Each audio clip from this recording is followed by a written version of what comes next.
kung ikaw ay binigyan na po ng babala, pinalaan ka na ng ating Panginoon na huwag ka nang gagawa ng mga ganitong bagay na makakasira sa iyo, dapat ay magkaroon ka sa iyong sarili ng paggawa ng papaano ba ako mapapalapit o manunumbalik muli sa ating Panginoong Diyos. At paano ba maiiwasan ng mga bagay nito? Ikaw ay laging dapat nasa ating Panginoong Diyos. Alalahanin mo lagi ang biyaya sa iyong ibinigay ng ating Panginoong Diyos. Kung sinasabi mo natin ikaw ay laging nasa ating Panginoong Diyos, ikaw ay magkaroon ng gawaing pagpapakabanal lagi. Ang ikaw din ay laging nananalangin, nagdarasal, tumatawag sa ating Panginoong Diyos. Ang ikaw ay, kung hindi man araw-araw, linggo-linggo, tuwing linggo, ay laging dumadalo at nakikibahagi sa banal na misa. At naroon ang ikaw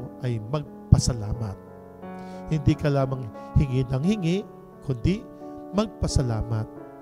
Dahil yung araw ng linggo, araw ng ating Panginoong Diyos. Na kung saan hinihintay tayo upang tayo'y makibahagi sa kanyang banal na hapunan.